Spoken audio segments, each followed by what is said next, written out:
اگر اللہ نے مجھے قبول، عمر خطاب کہہ رہا ہے اگر اللہ نے مجھے قبول کر لیا تو میری قبر جنت کا باغ خدا بنائے گا، اور اگر اللہ نے قبول نہ کیا تو دوزخ کے اس گڑھے کو تم کتنا بھی خوبصورت کر دو، ہوگی تو اس میں آگ۔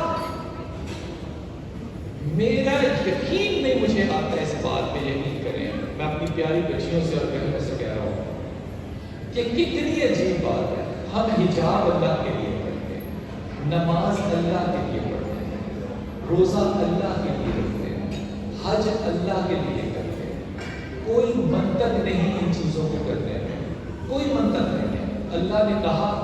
آپ نے کیا، یہ اتباع رسول ہے صلی اللہ علیہ وسلم، اتباع ایز اٹ از۔ لیکن جس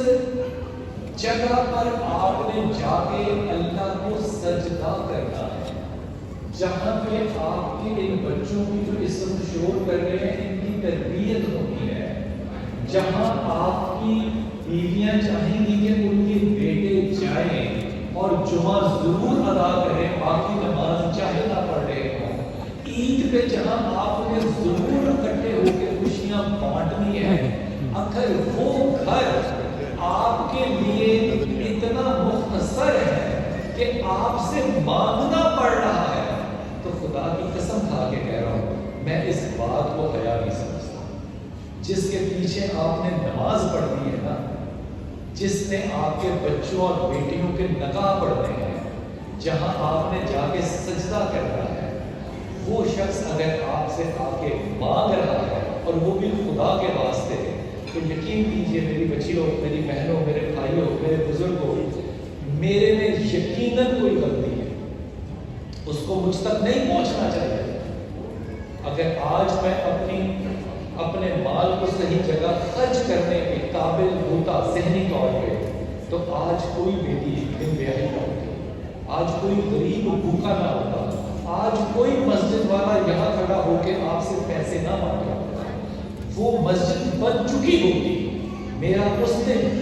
خوشی سے نہار ہوگا جس دن مساجد کے لیے، اللہ کے کام کے لیے کسی شخص کو اپنی جھولی نہ پھیلانی پڑے کہ آؤ مجھے دو، میں اللہ کا کام کرنا چاہ رہا ہوں۔ یہ تبلیغ کا کام نہیں ہے، یہ تبلیغ کے کام کی بنیاد ہے۔ خبر کو کہ جو لوگ زمین پر میرا ذکر برپا کرتے ہیں، میں آسمان پر اسی وقت ان کا ذکر فرشتوں سے کہتا ہوں برپا۔ اب جو آپ یہاں پہ کر رہے ہوں گے، آپ کے فرشتے آسمان پر وہی پیغام آپ کو دے رہے ہوں گے۔ یہ دلوں کے حالات خدا جانتا ہے۔ جس مقصد کے لیے، خدا کے لیے ہم اکٹھے ہوئے نا، میرا آئیڈیا، میں نے جب بھی آئیڈیلائز کرتا ہوتا نا کسی شخصیت جو محمد صلی اللہ علیہ وسلم کے بعد، تو ایک ہی شخص میری نظر میں ٹھہرتا ہے اور وہ ہے حضرت عمر خطاب۔ عمر خطاب اپنے بیٹے حضرت عبداللہ کو یہ وصیت کر رہے ہیں اپنی شہادت سے کچھ سمے کہ دیکھو یہ کیسا ہے۔ عمر خطاب کہتے ہیں کہ دیکھو جب میں مر جاؤں تو مجھے اچھا کفن مت پہنا۔ عبداللہ کہتے ہیں کہ بابا آپ کو ہم برابر کا کفن پہنائیں گے؟ کہا نہیں، مجھے ہلکا کفن پہنا ہے۔ ہلکا کفن کا مطلب ہے بس سستا ترین، برابر کا بھی نہیں، لٹھے کا بھی نہیں۔ کہا یار حضرت عبداللہ نے پوچھا کہ عمر خطاب سے کہ میں کیوں آپ کو ہلکا پہناؤں؟ انہوں نے کہا دیکھو اگر تو عمر نے اللہ کے ہاں قبول ہونا ہوا کرنے کے بعد، عمر خطاب کہہ رہے ہیں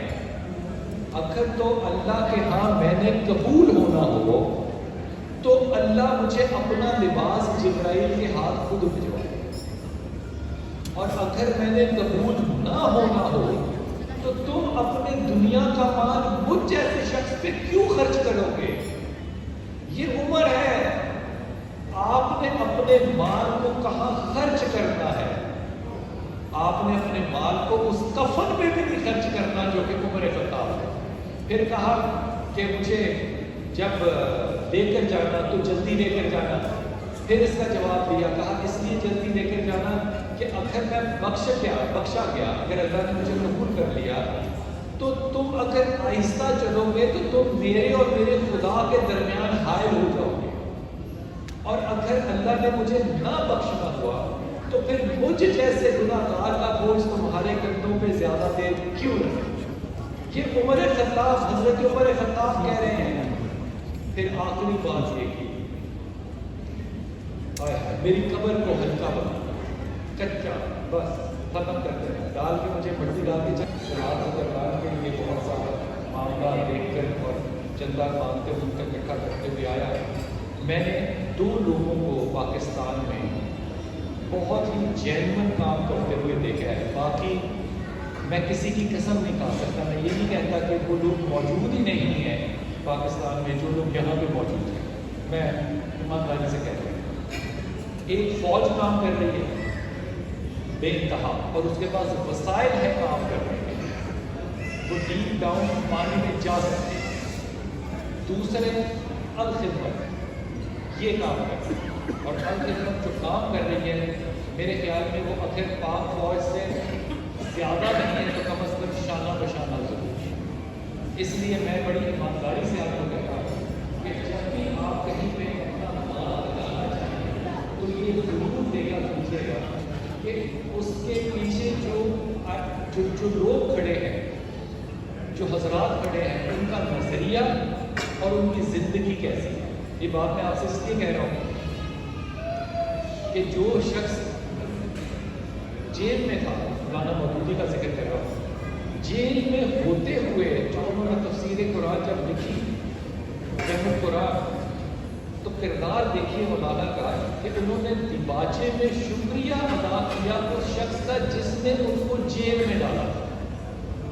کہ میں اس کا شکر گزار ہوں، اگر یہ مجھے جیل میں نہ ڈالتا تو میں یہ تفسیر لکھ نہ سکتا۔ جب قائد ایسے ہیں تو پھر جماعتیں بھی آگے بہتر اور اچھی چلیں۔ یہ جو اسلامک مشن ہے، میں اس کو خراج تحسین پیش کرتا ہوں، میرا اس سے پہلے ان سے رابطہ نہیں ہے، اور اب میں ایمانداری سے آپ کو کہتا ہوں کہ آپ جب چاہیں گے، جہاں کہیں گے، میں آپ کے لیے حاضر ہوں گا، جیسے میں الخدمت کے لیے 24/7 حاضر ہوں۔